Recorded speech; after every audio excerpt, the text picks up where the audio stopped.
The boy with this cute face. Is our main character, Jeek Eldragon, don't think he's just a newborn and underestimate his past life as the chief Jefesser Eldragon of the strongest clan on the continent. The reason he appears in this newborn form is because over 1,000 years ago, he discovered the absolute peak of martial arts. But then he realized that a human lifetime is never enough to overcome this truth. He clung to an ancient legend that said deep within the sacred sanctuary protected by a dragon god lies a type of golden fruit. This fruit is believed to hold the power of immortality. With this thought in mind, Zachary went to defeat the dragon god and truly witnessed that miraculous fruit. He crawled with his body full of wounds to the front of the tree and quickly picked that fruit down with this. "I can still pursue the absolute peak of martial arts?" Zeke cheerfully said, then immediately devoured it without hesitation. This is Jefesser Eldragon. The man known as the strongest in the world time quickly passed several decades later inside a certain room. The sounds of sorrow echoed continuously, but the important issue is time. He is old now, at least let him rest in peace. Sitting beside the bed is the eldest son of the clan. William, he kept calling his father's name. His expression made Zeke in his aged body also have to remind him not to show that pitiful face. But my time simply has run out. Hearing this, William jokingly said, "This mansion feels so cold without mother," or Zeke gently shook his head. "Don't be weak like that," then in his heart he silently thought. "After all, those legends cannot be trusted. But I am still lucky to have a wife and good children." He reached out to caress his grandson's face and continued, "My beloved children, I, number 3, have lived long enough. Now I have no regrets anymore. Yes, that is what he said on the surface, but inside, Reek is feeling very bitter. Don't be ridiculous like that. Of course I have things to regret. If I could have more time, if only I had more time, I still haven't reached the absolute peak of martial arts." Javier trembled as he raised his aged hands up. The son saw this scene, could not hold back his tears, and thus Javier's life came to an end. At least that's how it was. Who knows how long it has passed? Javier suddenly woke up. Confused, he thought, did I fall asleep? This wallpaper pattern is not from the annex of the building, is it? My body feels unusually light, and these tiny hands, what are they? Jerlisa was astonished when looking at her tiny hands. Aren't these the hands of a newborn? Have I become a baby? Thinking about this, even the strongest man in the world couldn't help but sweat. It took a few seconds for him to calm down a bit and try to reassure himself. Phew, calm down now. To pull someone like me who has reached level 10 into such a bizarre situation and not be detected, this is clearly not normal. Who could have done this and how? I think so. Suddenly, a flash of light appeared in his mind as he recalled that it might be due to that fruit. I understand now. It seems that the effect of that fruit is not immortality, but rather reincarnation, something I did not expect. But this is indeed a stroke of luck. Now I can finally witness the absolute peak of martial arts. Thinking about that is our main character. He couldn't help but smile, then he slightly turned his gaze to observe the scene inside the room where countless cradles contained babies. Given this situation, Joblesser quickly deduced his own circumstances, noticing that there were other newborns sleeping here. I am in a supporting role, which means I have once again reincarnated into the Eldragon family. But why are there so many newborns gathered here just as he thought about this? Outside, a group of maids entered the room carrying a jug of red liquid along with several empty baby bottles while they poured this liquid into the bottles. Zeke quickly analyzed that a maid from the Eldragon family was present, but given the situation, it was mealtime. After all, this place is filled with newborns. Unbeknownst to him, a maid spoke up. "Get ready to go." "Yes, ma'am," another replied immediately after. They somehow brought in a goblin and directly stuffed the bottle containing the red liquid into the goblin's mouth. But their actions left the male lead confused. Why is there a goblin here? What are they really planning to do? As if to answer Zeke's question, suddenly the goblin's chest turned bright red like molten steel, and then its chest exploded, causing fresh blood to splatter onto Zeke, who was left dumbfounded. What just happened? Over there, the maid continued. "If we dilute it this much, it should be safe. Yes, hurry and let them drink." "Yes, ma'am." The others replied and quickly went to give the newborns that red liquid to drink. Naturally, I couldn't escape that fate either, and having witnessed the goblin's fate earlier. Now Jefferson was also worried he might wet his pants. What are they making us drink? This is not milk. What is this liquid? It contains a tremendous source of power for newborns to drink something so dangerous. This is truly dangerous thinking like that. Just as the nipple was brought to his mouth, Zeke's body automatically opened its mouth and suckled eagerly, which made him feel incredibly annoyed. Damn it, I forgot that I am a newborn now. As the red liquid was swallowed, Jefferson realized what it was. This is the blood of an ancient dragon. What are these fools thinking, making us drink this? So the dilution they mentioned was for this purpose. This situation is terrible. I have to spit it out. I have already swallowed some. A small amount like this surely won't kill me, but the other child is instinctively spitting it out. I need to do this before it explodes, but is this really the right thing to do? Zeke wondered to himself, but soon realized this was a golden opportunity. If I absorb all this energy, I could surpass my previous self and reach the absolute peak of martial arts. I don't know why, but I will seize this opportunity. Don't underestimate me. Don't underestimate Professor El Haganazek. He screamed internally while he gritted his teeth, enduring the pain caused by the blood of the ancient dragon. Zeke's eyebrows furrowed tightly as he thought, don't underestimate Professor El Hagon. The maid was startled to see him gripping the milk bottle tightly while Zeke frowned and puffed his cheeks. Using all my strength to suckle, I think I will absorb all the power of the ancient dragon, and then I will have the ability to reach the absolute peak of martial arts that I couldn't attain in my previous life. In his mind, an ancient dragon with 2 leathery wings kept howling. Its eyes flashed with a golden light as it looked at the figure of another dragon, turning to see that ancient dragon biting tightly onto the neck of that dragon. Doubting what this power was, it was absorbed astonishingly easily. This is perfect.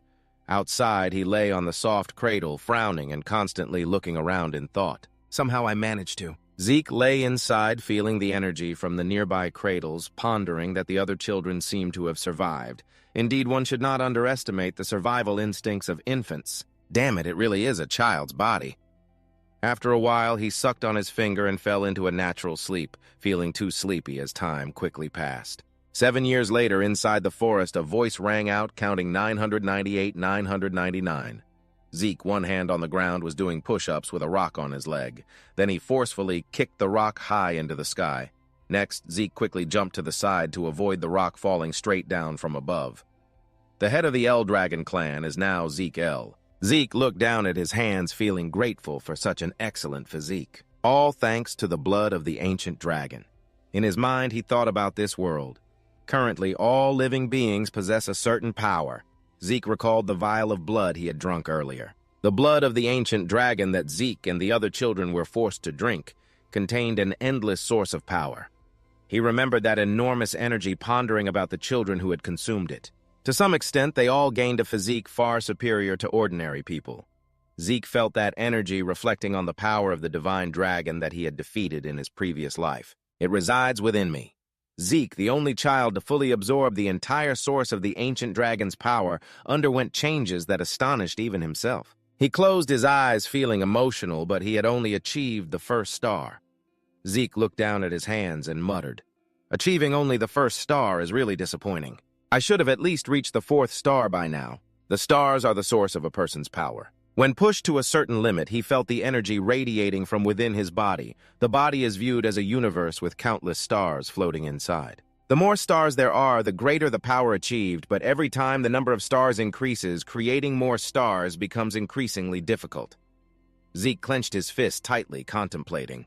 In his previous life, Joffrey Elgaron had reached 10 stars, an unprecedented record. He was the only one in the world to achieve that power. He ran his hand through his hair, mumbling, but time passes so quickly. It has been 7 years since I was reborn as the illegitimate child of the El Dragon clan. Currently, Zeke thought about her and him, pondering that my mother has passed away and my father has never appeared. I doubt his qualities as a father, but more than that, he scratched his face. Suddenly, a voice inquired 1,000 years later, trying to root the tree, thinking about the scene of the maids feeding the ancient dragon's blood to the children, whispering that even being reincarnated was already surprising enough. But to be reborn 1,000 years later, before I could grasp the timeline, I came back to life in a world where the survival of the fittest was tested to the extreme. The most typical example is this. He thought about the chair of that clan. Forcing newborns to drink the blood of the long is a ritual called the Dragon's Challenge.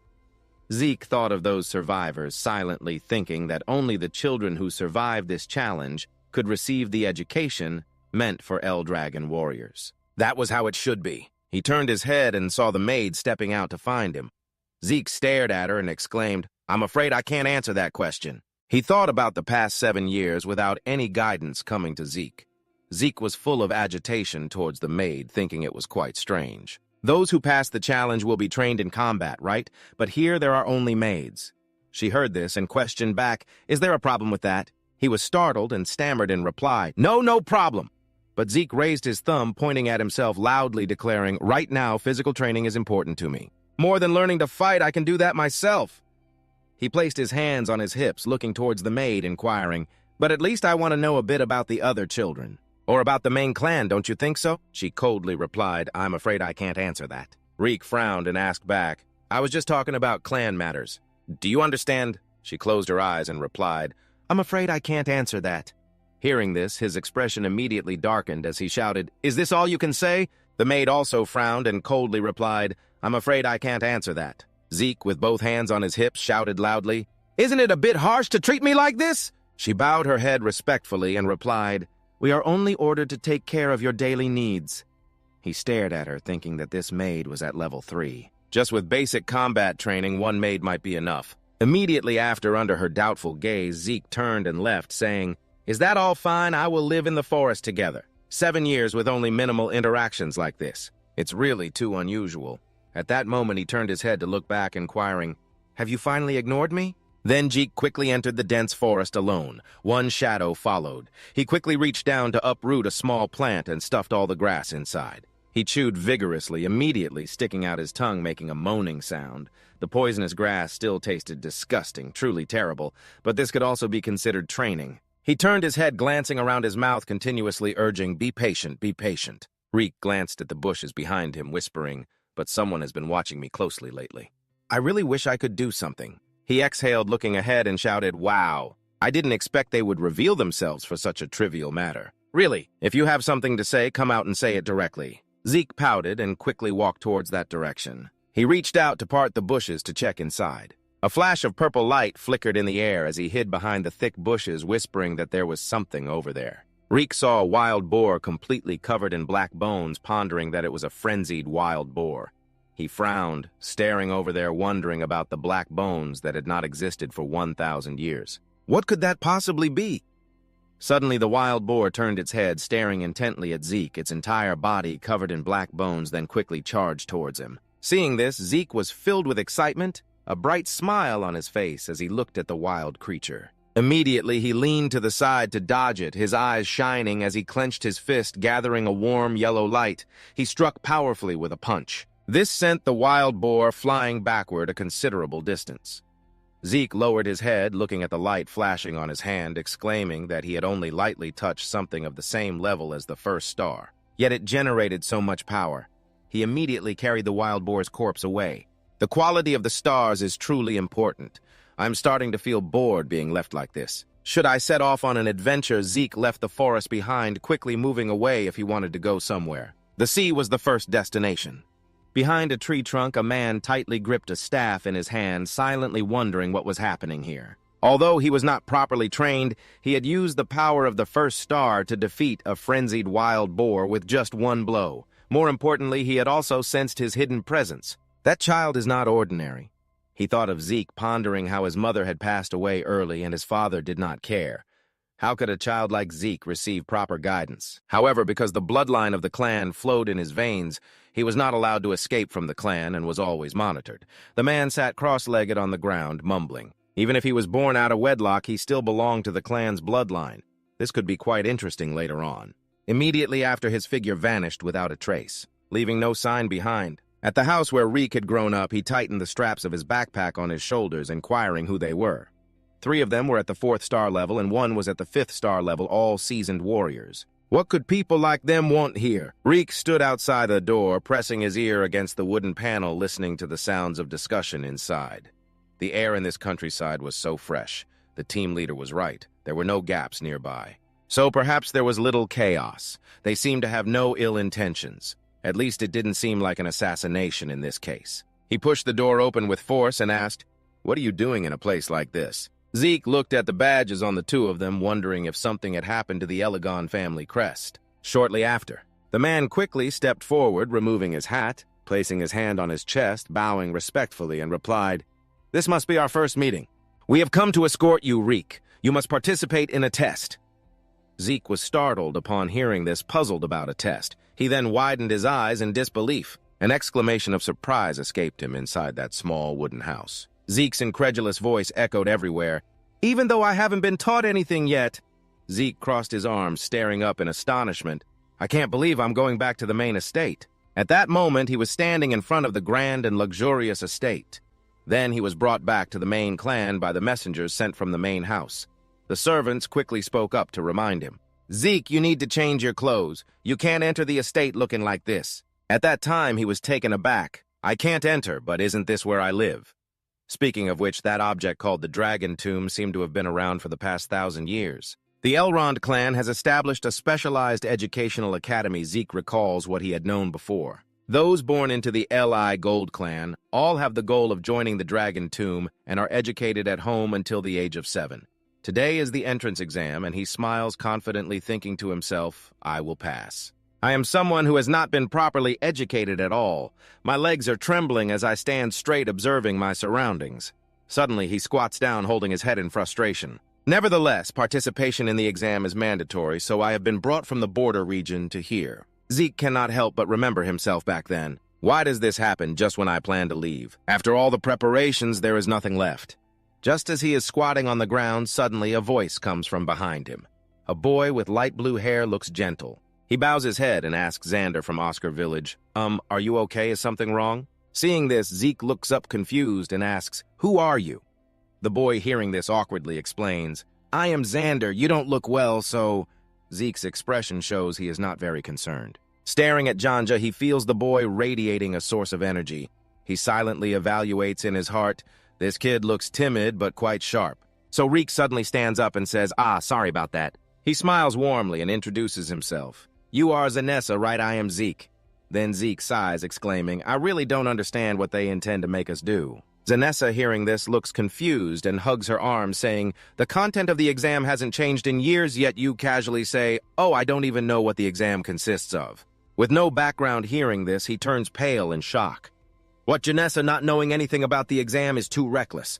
Is he okay? So he begins to explain to Zeke, today's test includes... Suddenly from afar, a shout rings out, Hey, Janja, the weakest one! Hearing this, Janja is startled and turns around with a frightened expression. At this moment, another boy approaches with a mocking face. This one is Zed from Oscar Ken Village. He speaks disdainfully. How come a weakling like you is here? Lost, go home before you get hurt. Janja, confused, replies, Of course for the test at the Dragon Tomb. Hearing this, he shows contempt and exclaims, You! Jackson laughs mockingly at his face, clutching his stomach. No way. No way you can get in. Your father is Wei Long, right? The child of Wei Long can't do anything. At this moment, Janessa's hand clenches in anger, trembling. Zeke has also noticed this. Speaking of the lineage of the Li Gun clan, there is a clear hierarchy established by an absolute monarch Wei Long, followed by the military leader Yao Long, and then the captain Long. The highest leader is Long, and at the very bottom is Wei Long. Those who cannot participate in the Dragon Tomb or graduate are referred to as the inexperienced ones. He glares with anger inside, but I want to prove that we are not fakes. Just then, a voice rings out, startling him. Why can you assert that without trying? Zeke quickly steps forward to the three boys. Zed, seeing this disdainfully and angrily, says, who the hell are you? Is there a problem? He appears gentle and replies, I'm just asking. Why can't Janessa? He pointed directly at Janjessar and said, of course it's because he's weak. His expression was slightly startled upon hearing this. Zeke stared at Janji and assessed that he was indeed stronger than many others. Hearing these words, he couldn't help but be taken aback, wide-eyed. They saw this and immediately got angry, scolding. What are you saying? Are you saying we're weaker than that loser? At that moment, unexpectedly, 2 men appeared, calling out loudly to gather everyone. This was the dragon instructor who sternly announced that the entrance exam for the Dragon Cave would begin right now. The candidates need to register in order and quickly move along with their number cards. Jack, upon arriving, stopped arguing with Jackie and went over to remind him. I remember your face, you bastard. He sighed in frustration, thinking he didn't need to be that angry. Kids these days get angry so easily. From behind, Jianji spoke up, confused. We're the same age, right? So he slightly bowed his head and continued. Who wouldn't get mad when hearing that I'm stronger than them? Zeke looked at Jansen and softly replied, really? Then he crossed his arms and said the obvious, but this entrance exam is mandatory, isn't it? So saying things like it's impossible or something like that. And Zanzer, a bit confused, asked, can you really withdraw? You really don't know anything, do you? Zeke replied, you can give up, I don't know either. He awkwardly smiled and continued, you'd better withdraw. At least that way you won't get hurt. He didn't explain further, but smiled and stroked his chin. A person of my level can't even withdraw despite trying. Zhang Jia sighed. You're really confident? Even if you don't know what the test content is. After hearing this, Zeke laughed cheerfully. Well, let's hurry up. We need to be quick or the test will start. He scratched his head and replied, Oh, right. That's right. Then they practiced focusing on the instructor. He said the test was very simple if you can scratch this stone. You will pass. You are not allowed to use weapons other than what we have prepared, but using your bare hands is allowed. You just need to make a scratch appear on the stone. The instructor now with 3 fingers smiled and added, However, you only have 3 attempts. Hearing this, Reek couldn't help but exclaim, That's really simple. Zhang Jia was slightly startled upon hearing this. He thought to himself, All I need to do is make a scratch on that stone right. After going through the crazy ritual like the dragon challenge, I thought the test would be terrifying waiting for me. What a letdown. Right after that, the instructor over there coldly shouted, Start! A classmate quickly struck the stone with all his might. Zhang Jia on the other side couldn't help but panic and held his head, followed by another loud impact. However, unexpectedly, something shot out and his hand started bleeding. The group of Reek over here was shocked and frightened, and the kid yelled out. Then he lay sprawled on the ground. The instructor came over, noted something, and asked, First attempt failed. Do you want to try again? Seeing that he didn't move, the person next to him smiled, considering him to have given up, and began to clean up. After that, they dragged the kid away right in front of the crowd around. Next stepping forward, Zanessa, who was still holding his head in fear. Zeke saw this and felt angry. So this was the test. He couldn't help but mumble, What is that stone? Next stepping forward, Zanessa was still holding her head in fear. Zeke, seeing this, felt angry. It turned out this was a test. He couldn't help but mumble, What is that rock over there? And Zanza immediately began to explain to Zeke that this is called a regeneration stone, which will instantly recreate even the smallest scratches when attacked with pure power like that. It will redistribute the attack with hundreds of times more power. After hearing this, he couldn't help but think that it was an incredibly unreasonable material. He added, But if you circulate the source of power throughout your body correctly and attack, it will get scratched. Zeke understood and felt a bit confused while calculating. I understand from what I have heard. The martial arts skills learned are less important than learning to control the source of power. His gaze glanced around and everyone present was tense. Looking down below, it seemed that quite a few people could pass the test, even those guys from this morning. On the other side, a heartbreaking scream rang out. That kid was so scared he was in tears. Number 51 was the next to fall, followed by another teenager who also failed. Number 202 fell next. The tags fell down and the emotionless instructor continued to write on the paper. Then he continued. Next is number 315. He looked up at his tag and spoke up. It's my turn now. Seeing this, Zanessa worriedly told Zeke that there was still a chance to give up. Zeke waved at him and stepped down below, saying not to worry. Zanessa looked down, feeling tense and unsure of what to say. Over there, the instructor pointed to him, his hand still holding the pen, preparing to take notes. At that moment, the instructor's eyes showed surprise from behind Zeke. Emitting a powerful source of energy, he smiled slightly. The weapon was on the shelf, and he saw Reek walk in empty-handed. The instructor was puzzled, not using a weapon. He confirmed, yes, it's not necessary. This fist is enough. In the stands, the students were buzzing. That guy plans to use only his bare hands. Even if he is good at controlling the source of power, he still can't match that rock's toughness with bare hands. His fist would be crushed. Jiang was pale when he heard someone say, No, don't forget about the fist. He might even lose his arm. He silently blamed himself. Just as he predicted, he should have stopped him more forcefully. He also didn't hesitate. I understand, so let's start.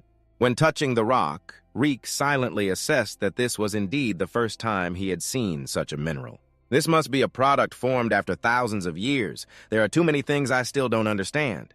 So he reassured himself no problem and immediately swung his fist up.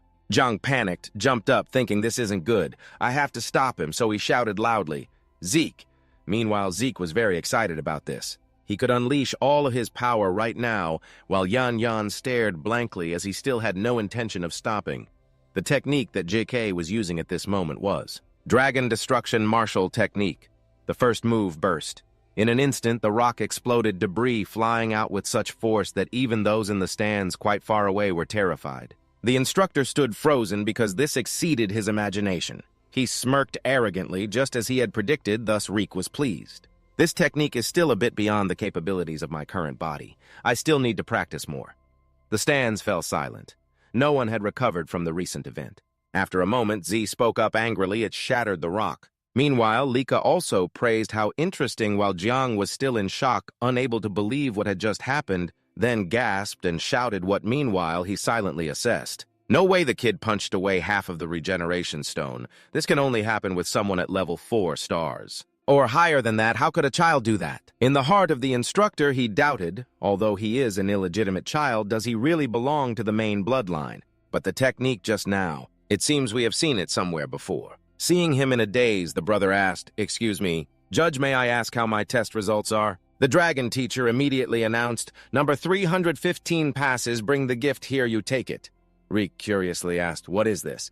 At the same time, the teacher whispered, "Can you hurry up? I still have to clean up the scene." He stomped his foot in frustration. Is everyone in this era like this? Everyone is really in a hurry. Take it easy. Look at you running over with admiring eyes, Reek. That's amazing you broke it. Reek happily recalled the gift and asked, "Oh, right." Zanzer touched it and asked, "What is this?" Zanzer touched it and was stunned. "You got a recovery potion." Zeke was even more confused. A recovery potion. He happily replied, "It's a common type." He picked it up to examine it. It didn't seem like poison. Don't tell me this is a miracle medicine. In fact, it is the cloud-crossing Cleara potion made from extremely rare materials. To be more specific, the ingredients are various herbs that only grow in secret realms and cores filled with pure energy from divine beasts and mythical creatures, which are very difficult to defeat. The specific effect is, when used, not only wounds but also old scars will be healed instantly, and it shows great effectiveness in enhancing one's strength. However, due to the extreme difficulty in gathering materials and the extremely challenging refining process, it is very rarely seen. Zeke decided to try a sip of cloud-crossing clear. Let's see if there's anything new. Surprisingly, the wound on his arm healed in the blink of an eye. He was very surprised. Is this really a miracle medicine? Zanzer touched it and explained, "I don't know about miracle medicines, but the recovery potions prepared by the Eldragon family are definitely better than the ones sold normally." He hesitated to ask, "Are you really surprised, Zeke?" "Of course I'm surprised," he replied honestly. To have serious wounds healed instantly like this, however, he was a bit disappointed as it seemed it didn't enhance his strength like a miracle medicine. Zanzer touched it and expressed, "Zeke is even more amazing." Zeke thought to himself, "What are you saying?" At the same time, he realized something. This is truly. The wisdom of humanity has been accumulated over more than 1,000 years. While he praised, "You are really amazing, Zeke, extremely strong," Zeke calmly said, "Then I am aiming to become the strongest." Janjiro admired him even more, saying those things so calmly. Under the arena, the sword duel was still ongoing.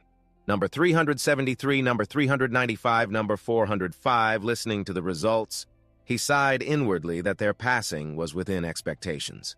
Next, number 414. Although very scared, he was still determined. "When it's my turn, I will—" Zeke shouted loudly to cheer, "Why are you so worried? It's okay, just stay calm. Don't set your standards too high." But when he saw Janjiro preparing, he sighed, "What is that guy doing?" He took a deep breath. The teacher signaled to begin. Immediately, Janjiro closed his eyes and swung the sword. He coldly reminded, "The first attempt failed. There are 2 more tries. I will try again. This time it will definitely work." Zanessa continued to lift the sword and struck hard at the stone. The result of the second attempt was still a miserable failure. He trembled and exclaimed, "No way." Zanessa continued to raise her sword and struck hard at the stone slab, but for the second time it was a complete failure. She trembled and exclaimed, "It can't be." Friends burst into laughter. Just as predicted, the child of Ngai Long is still just Ngai Long. Give it up. Taking this opportunity, he reminded them of what was said earlier. "What did you say, Zed? Didn't you loudly mock that the guy Janji's was lying there? Stronger than us, huh?" The words are getting harder to hear. Stop rambling. "It's really ridiculous that the dragon instructor is asking for opinions again. Do you want to try again?" Janjis trembled like a leaf. "I don't know when Jeek has come beside him. What are you doing?" Jeek asked in confusion, "Why not use a spear? Why are you taking a sword? Don't you understand the instructor's meaning?" Jeek calmly explained, "As I said, why use an inappropriate weapon without any plan?" In the stands, he added fuel to the fire. With your current condition, no matter how hard you try, you can't even make a scratch on that rock. With a sword, the other students joined in, laughing. "Are you stupid?" His father didn't use a spear, but taught him swordsmanship. A group of other students whispered to each other, "That's right, changing weapons won't help at all." Ignoring those words, he politely asked the examiner if changing weapons during the test was against the rules. He calmly replied, "No problem." Zeke cheerfully pointed out for Zanzer to hear he said that. "Zanzer, you're lucky. So are you provoking to boost your determination?" Will you leave it like that? Images from the past suddenly flashed through his mind. Jiang Jia slowly stood up. I will. And you decide to try using a spear, recalling the past. My father couldn't enter the dragon tomb. However, he was gentle and caring. He treated Yan Jesser very well. Regardless of whether you were sad or happy, he always had the habit of patting your head. He was called Ngai Long and was mocked even so. My father didn't care about that. He raised me. He taught Janessa from the smallest things in life, taught you how to hold a sword and use it. Returning to the present in the middle of this square, Janessa silently vowed to herself, the person my father raised is not fake today. Here I will prove that, even though the determination is there. But in Janessa's heart at this moment there were many thoughts. He looked down at the spear in his hand, nervously thinking to himself, if I try again with the sword, the result will be the same. So I will trust Zeke, but how can I use the spear? Right now Zeke is beside him. He called out Xander after touching it. He pointed to the resurrection stone. Then encouraging Jiang Jia, just stab straight and don't think about anything, just stab straight. Rike encouraged Jiang Jia, which somewhat eased his worries, but he was still a bit anxious. Jiang Jia tightened his grip on the spear, muttering to himself to motivate himself to stab straight ahead. His mind involuntarily recalled the past, usually being mocked by the Z group, remembering that Rike was always by his side. Yan thought to himself normally, if I think I just need to stab straight with a spear that I've never held before. It won't be possible to make the resurrection stone work. But how can he say that without trying even once? Even though I've only just met him, this is quite strange to think about. He finally made up his mind, holding the spear straight, aiming at the resurrection stone, and boldly declared that he understood. I will try. And he kept reminding himself that since Zeke believed in him, he would also try to believe in himself. Then he rushed towards the resurrection stone. The spear in his hand glimmered softly, and Yan could feel the power that the spear brought. He was both happy and worried. Holding the sword from the beginning, the flow within him had never surged like this before. Without thinking much, Zara shouted and used all his strength. He thrust forcefully into the resurrection stone while Zed's group was unaware of what was happening. They burst into loud laughter, mocking him. I told you so. Just changing the weapon. It won't help him do anything. Slow down as Zanji thrusts into the resurrection stone. When the spear tip accelerates about to touch the stone, he couldn't believe it. It felt like it had been a part of his body from the very beginning. The sharp spear pierced at the speed of light. As the spear penetrated the resurrection stone, dust flew everywhere, and Zed's group was astonished, unable to believe their eyes, shouting something. The assistant teacher beside the dragon instructor was also surprised, exclaiming, "Oh my!" The dragon instructor, although his face remained unchanged, still remarked that he not only made it work, but also pierced through it, concluding Janjess's test. Zeke immediately stood up, clapping to congratulate him. Wonderful, you did great. Zanzie was still dazed, asking what just happened. The dragon instructor wrote down the results and announced that number 414 passed.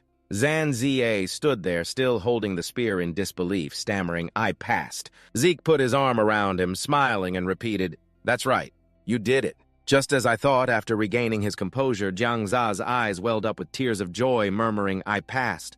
Then he joyfully hugged Zeke, shouting, I did it. I really passed.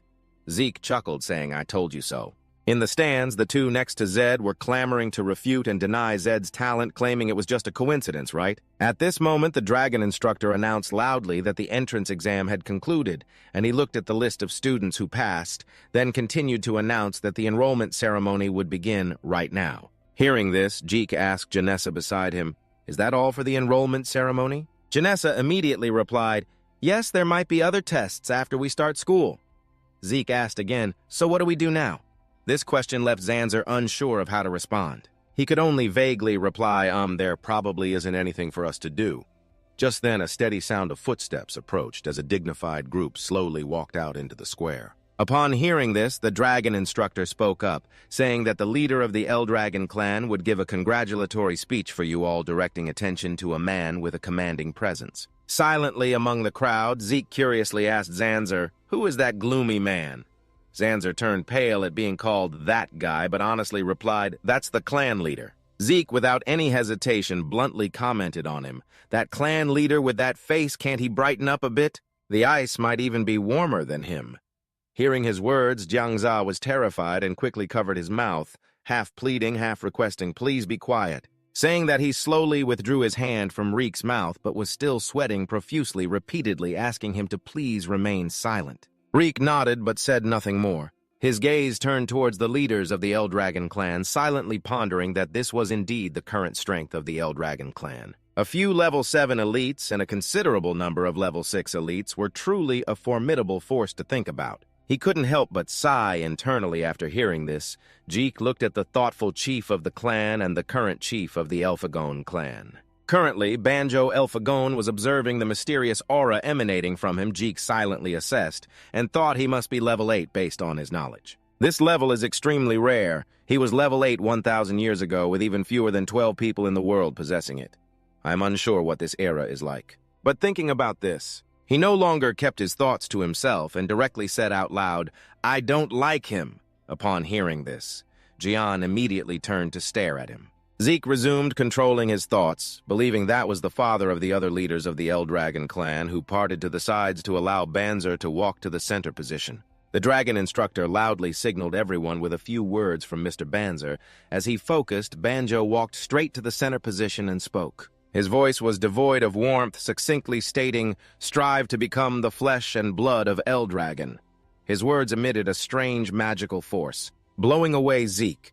Everyone sitting in the stands could not escape the fate of being blown away. The noisy voices began to rise, discussing how impossible it was. Zeke was unaffected, but he looked over at Xander, who was gasping for breath, his face turning purple.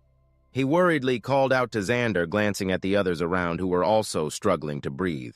He vaguely realized that even the other kids were being pressured by this guy. Thinking of this, he frowned and thought to himself, what a terrible hatred. I don't know what happened, but I really don't like him. When Banjo turned to leave, the atmosphere in the square gradually returned to normal. Suddenly, applause rang out. Yes, another man also, a leader in the Eldragon clan, laughed heartily and continued Banzer's speech. Indeed, those are valuable, encouraging words. Mr. Banzer has high expectations for you all. Zeke paid attention to him, silently wondering who he was, while the man's booming voice continued to resonate, so he didn't need to say much in greeting. Strive hard. The young people finished speaking, and he laughed once again. Zeke was still curious about who he was. Stepping down, the man casually chatted with the dragon instructor, who teased him, saying, "Really? That's exactly right." The man playfully joked back, saying those who worry about trivial matters will be questioned. Not caring about his identity anymore, Zeke could only sigh internally. I don't understand what's going on, but fortunately the atmosphere has changed after the recent pressure. The students in the stands were silent. No one spoke a word, nor did anyone dare to breathe loudly, while Zeke didn't care about these trivial matters. Sitting still, looking down at the square, the dragon instructor held a list in his hand and loudly announced, "Now we will announce the dormitory allocations. Those whose names are called should move immediately." Hearing this, Zeke wondered and asked Janji, "Aren't we all going to the same place?" Janessa explained, based on her knowledge, "Actually, there are 4 dragon chambers. The students enrolling will be allocated to the corresponding halls in the east, west, south, and north directions." After hearing this, Jeek nodded and replied, "Got it." At that time, the dragon instructor read out number 315, and Jeek stood up smiling and saying goodbye to Jan Jess. "It's my turn now." At that moment, the dragon instructor read number 315. Jeek stood up and smiled, saying goodbye to Jan Jess as he approached me. "Jan Jess, take care, okay, Jan Jess? Sincerely wishes you well. You too, Zeke, at the Eastern Tomb among the grand classic houses with spacious shady gardens right now." Zeke is holding a note in his hand, scratching his head, sighing after 1,000 years. So much has changed, huh? It's easy to get lost here after struggling to find the way. He has finally found his dorm room, and he happily exclaims, "Here it is, oh no, I got lost and am late. My roommate must be here by now." Saying that, Zeke twists the doorknob and opens the door. He cheerfully waves to the person inside and says, "Sorry to keep you waiting. Starting today, we are roommates." Vaguely looking at the person in front of him, he hesitates and asks, "Are you Rika?" He smiles and exclaims, "Looks like we have quite a connection, huh?" The boy with green hair also smiles back. "That's right, I was worried I would be alone. This is great." After that, he plops down on the bed and asks, "Is there nothing else to do today?" Zan steps over to Reek and replies, "That's right, the training session will start tomorrow." He then pouts and mutters, "That's right." Seeing this reaction, Zeke can't help but ask, "Are you even listening? The instructor just said that?" Zeke smiles brightly and gives a thumbs up. "I didn't hear anything." Janessa immediately shouts, "That's not something to brag about." Then she adopts a serious tone and says, "Anyway, we should sleep early. Tomorrow is the start of training." Under the gentle sunset light streaming through the window, Zeke sits in silence, lost in thought. He suddenly remembers the things he has experienced and quietly contemplates his intention to escape from this dull house. This mundane place and go on an adventure, but that resurrection stone and that potion. There are too many interesting things happening at the entrance exam. Jeek unconsciously looks out the window, silently wishing to understand what has changed after 1,000 years. Staying with the elven tribe for a while longer isn't bad. Time flies quickly. A month later, at the fortress of the El-High Gold tribe on the training ground, there is a group of kids trembling as they lift weights with both hands while someone is loudly shouting. Listen up, long breath is the amazing breathing technique created by the 15th generation chief of the Regan family. The dragon instructor stands solemnly speaking loudly. You all must master this technique in every situation. As he finishes speaking, he turns to look at something with a contemplative expression. Li Ka in front of him currently has her eyes closed. Using the technique very well makes him ponder. Many have mastered long breath already, especially when the young lady's energy is showing signs of overflowing, indicating she is about to reach level 2. The dragon instructor then looks with suspicion at another direction, where the boy Reek is sitting, easily lifting weights, while also carrying 3 large stones. What is this? The result is that he also has the blood of the chief flowing in him, but he lacks guidance or formal training. What? The dragon instructor stands behind him, silently observing, still astonished. What a sight this is. Meanwhile, Zeke is calmly inhaling and exhaling, thinking to himself, I never expected the Long King breath technique I created would be improved and widely spread under the name Long Breath. He sits cross-legged, looking a bit bored, while his body is surrounded by a golden aura. The breathing technique is a skill to absorb energy from the air into the body and operate it to self-upgrade one's strength. The effectiveness depends on the skill and dexterity of the user. Therefore, prestigious families all create their own methods, and the perfected techniques are kept secret like the utmost secrets. Zeke closes his eyes and thinks to himself, long breath is quite safe and easy to learn. But if the purpose is just for meditation, then I don't need the mature figure of my previous life to suddenly appear. The secret technique of the Long King breath passed down by J. Fisher Logon. If the purpose is just for calming the mind, then I don't need the mature back of you from your past life suddenly appearing with the Dragon King's secret technique passed down by J. Fisher. That is the only breathing technique that allows control over the energy source without interrupting the breath even while moving. Its effectiveness is immense, but very few can inherit it due to its high difficulty. In Zeke's mind, a process of inheriting this breathing technique suddenly sketched itself, and he immediately speculated. So they intentionally simplified it so that anyone could use it, and from there the collective strength of the entire clan was unexpectedly elevated. Our technique was passed down to future generations. The shape changes like that. Isn't it touching? I wonder if other martial arts will change like this after thousands of years. It's really something to look forward to. In a corner that Zeke couldn't see, Lika was quietly observing him not long after. The children who had just finished training began their meal at home. Eating in a lively atmosphere, suddenly 2 kids with horrified expressions were intently watching the arm reaching out for a plate of food. Zeke cheerfully opened his mouth wide, preparing to take a bite. Just as he got the food to the edge of his mouth, it was covered in crumbs. Zeke chewed while curiously asking, "What's wrong? You look deep in thought. If you don't eat, you won't get stronger." Knowing the space was limited, the boy helplessly asked back, "Why are you so full of energy? Your physical strength is quite strange." He casually mocked, "It's because you're too weak." Zeke smiled awkwardly, pushing the plate of pancakes in front of him. "Eat more and train hard. There's no other way for you." A blue-haired boy dejectedly exclaimed, "I have my share now." In the next moment, he suddenly glanced back. After all, there were a few kids who were well-trained at the same time. Lika suddenly approached him and spoke. "You're quite good at this." "Right, who is that?"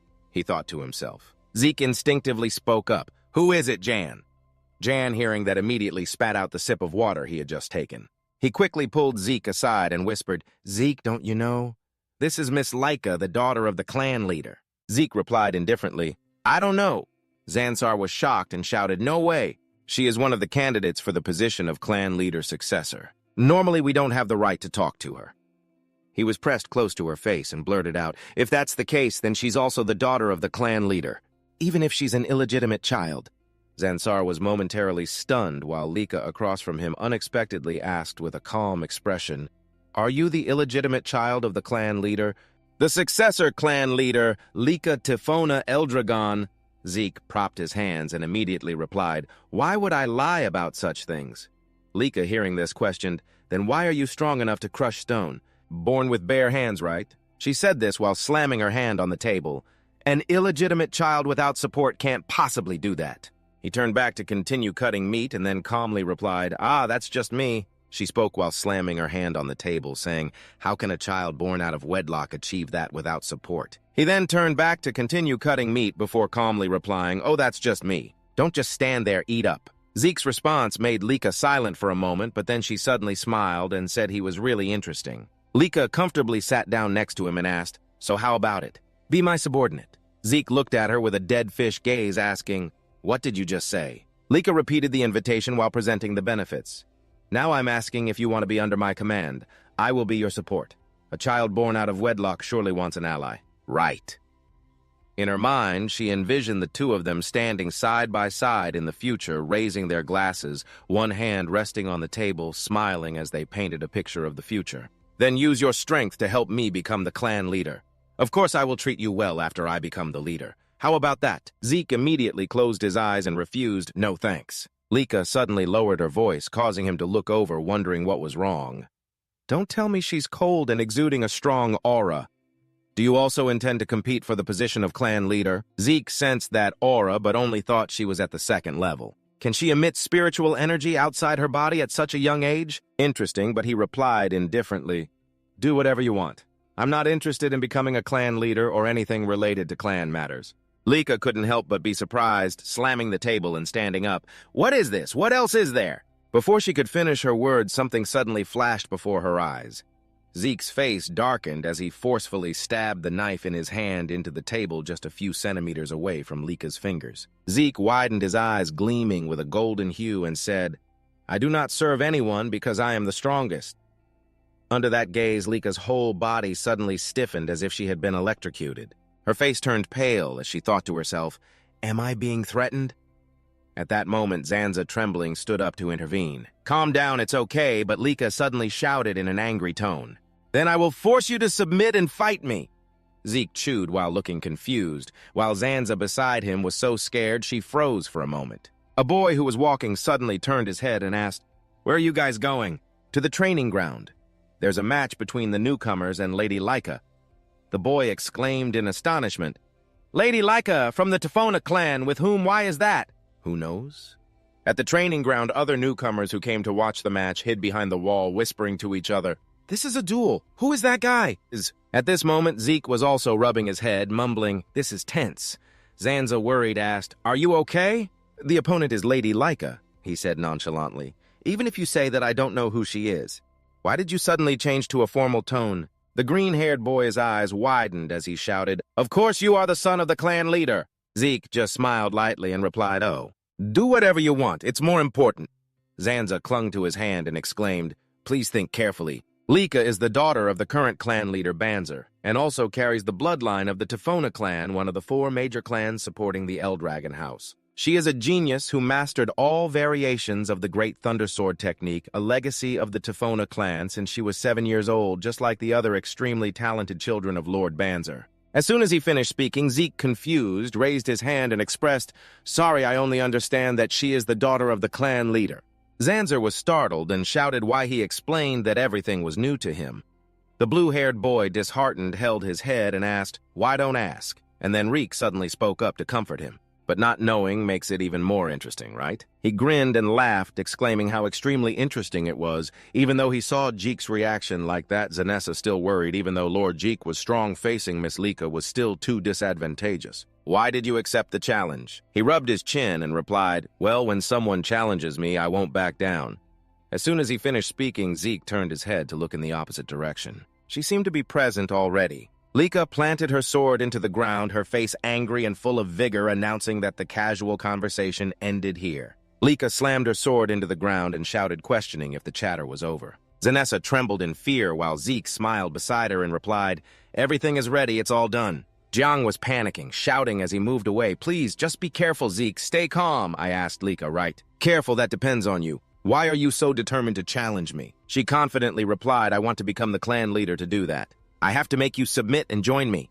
Zeke, feeling bored, wondered what she meant. He thought to himself, "What does this have to do with me?" Lika frowned and said, "Wait, You don't know anything about the current situation of your clan. Is it because you are an illegitimate child? He hesitated and replied, well, I might know something. If you ask directly, Leica immediately explained, listen clearly, including you and me, there are a total of 5 candidates for the next clan leader position, everyone except you. Have all allied with one of the 4 branches of the Eldragon clan. Think about the strength and background of each person and then continue with which branch will be the origin clan. The next clan leader is very important, so we all have to be present at the Long Tomb to represent our clan branches and compete with each other. I need more strength. To confront my brothers, Reek frowned, thinking that.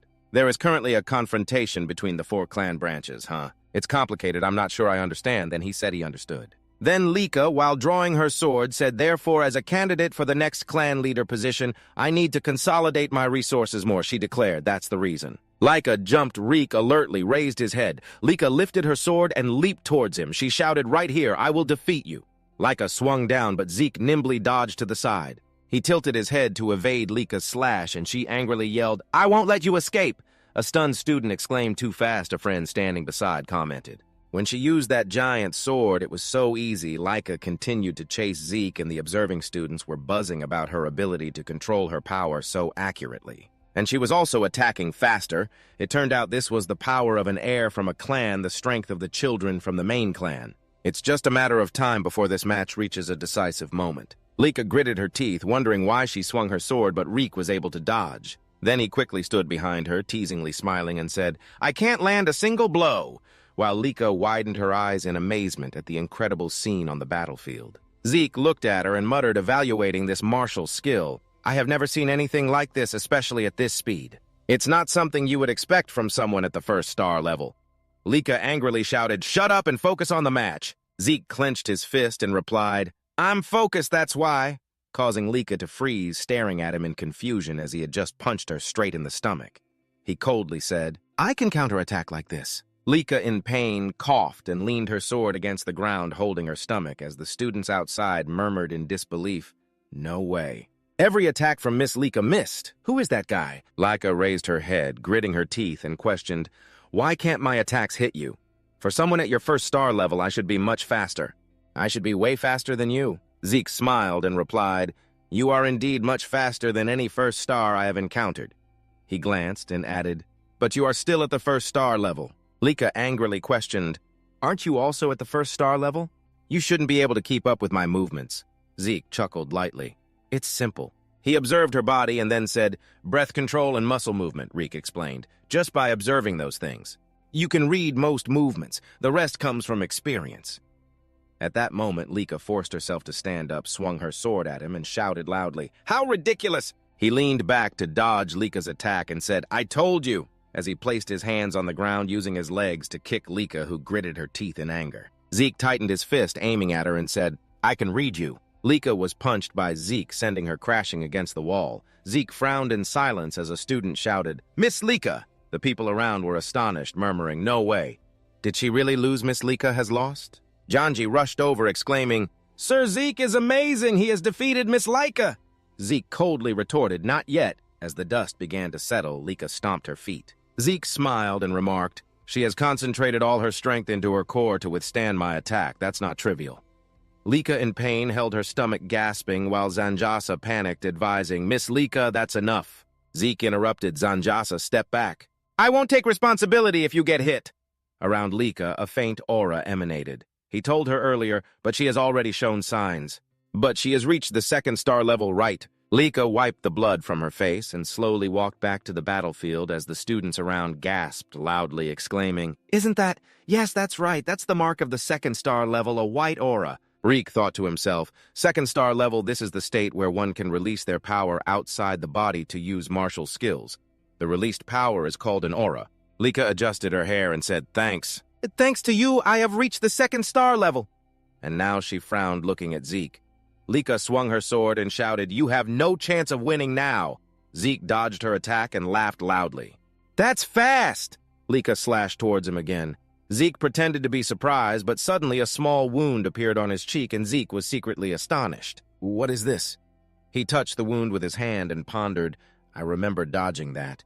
Lika stepped forward and said, see. Lika radiated a faint white aura as she approached, saying, this is my ability. Lika raised her sword in front of her chest and continued. Now I have the aura of 2 stars around me, a series of yellow lightning bolts declaring that I will show you the true technique of lightning swordsmanship. Reek stood still, murmuring, so I will witness a martial skill that I have never seen before. He laughed loudly, and at that moment a light flashed the technique of the great lightning sword. Reek's entire body radiated with lightning that continuously surged forward. Slowly, what is this? He smiled and asked her, is it controlling lightning? That is just too unreasonable. Lika raised her sword high and spoke loudly to the one who said such words. She plunged the sword straight into the ground and the lightning bolts appeared, shooting straight up.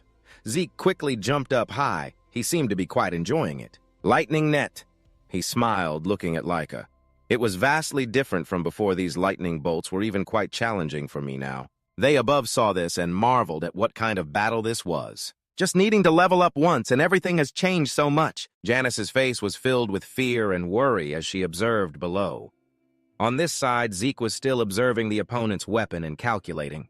His own movements were actually quite simple. He hadn't changed much compared to before, but he looked straight into her sharp eyes at the moment she reached 2 stars and gained the aura. Although the power of the great lightning sword technique erupted violently, I thought she was just faster than before. But now she is even faster than that. That lightning bolt is truly mysterious. Zeke smiled and rushed in, able to envelop a person in thunder and lightning like this. I could counterattack now, but I couldn't help but hesitate looking at Lika's sword strikes. I was really curious about what this power truly was. She over here was also smiling with pride. You can still smile in a situation like this. You look very relaxed, huh? If that's the case, Lika quickly slashed a sword at me. I will kick that smile away. Then her foot quickly lifted. Lika immediately used the lightning technique to shift, and I dodged to the side to evaluate this move. It's like a lightning pillar, huh? Then in the distance, an explosion occurred, rocks flying everywhere. Jianjia saw this and quickly jumped off the wall, worried. Reek behind saw this and shouted, "Hey, wait!" At this moment, Zeke was still standing straight up, still wearing that smile. To Lika, it seemed like a provocation, so she quickly launched another lightning strike. He was hit, unable to help but shake one foot down to brace himself, while Janice also ran over at the same time. "Miss Lika, please stop. If you continue like this, why has her voice become mocking? Isn't he still holding firm?" Lika radiated with lightning. "You don't think stopping now would be a humiliation for him, do you?" He was still worried and turned to Zeke, saying, "Sir Zeke, please surrender." On this side, she reminded him, "Actually, I think he's right. You're in a really bad state now. If you surrender and serve under me, I will stop here." Reek bowed his head, smiling silently without answering. Seeing this, Lika also happily said, "So even if you are just an illegitimate child, you are still L2 gone full of pride, huh? I understand now, fine. I will end you with all my strength." Then she raised her sword high. The powerful lightning bolt struck the first secret technique of the great swordsmanship, heaven. The lightning struck directly onto Zeke's body, forming a pillar of light. He was immediately electrocuted to the point of losing consciousness. The sounds of lightning echoed. Jianjia was terrified, calling out worriedly, "Sir Reek!" Then Reek immediately lay unconscious on the ground, no longer moving. Lika then brutally plunged the sword into the ground. She turned her head away, no longer interested, unfortunately, but the match ends here. Just at that moment, a voice suddenly rang out and I realized. From behind Lika, a column of light appeared. She was startled and turned back. How could this be? How could you have the lightning aura? Zeke was still smiling, standing upright, exclaiming. "So this is called the lightning aura." He happily hesitated to answer her question about how it worked. Zeke crossed his arms, appearing very serious, and replied, "I don't know either." Lika was stunned to hear this, and he continued cheerfully, "I intentionally endured your attacks to understand this power. But somehow I can also use it." She repeated once more, "You can use it, isn't that?" Reek thought joyfully. While receiving the mysterious lightning attacks, I continuously used the Dragon King's breathing technique, recalling that at that time Lika was radiating lightning all over. And then what happened? The Dragon King's breathing technique reacted to her lightning, and Zeke's hands began to emit those lightning bolts. And the lightning started to accumulate inside my body. He smiled, wiping the dirt off his face before I realized I could manipulate that amount of lightning. I am not sure of the exact principle, but I must have some special physique. Without waiting, Zeke looked straight at Lika and continued. "If we consider the great sword technique, which is a family martial art of her clan, should we assume that her entire clan has a special physique?" So he quickly moved towards her, hypothesizing that the source of the power could be based on the nature of lightning. Indeed, this is a wonderful training session. Reek raised his hand and lightning bolts appeared. Moreover, he smiled, clenched his fist tightly, and radiated powerful lightning. Thanks to her, I have also reached level 2. The match is still not over. Jeek's eyes quickly glanced in one direction. At this moment, Lika unexpectedly slashed her sword towards him. Jeek smiled, looking up and said, "It's not over yet." Then the lightning bolt suddenly flashed and he dashed away with incredible speed. After using the new ability, Reek couldn't help but exclaim, "This is..." He silently analyzed the direction of this power in his mind. Currently, as the source of power increases, it affects all nerves and strengthens the body. What an astonishing special physique. All my senses are enhanced. So, Zeke softly told himself, I need to get used to it a bit. On the other side, Zan was still in shock, unable to regain composure during a battle between clan candidates. Just standing by, I found it hard to keep up. I was imagining everything.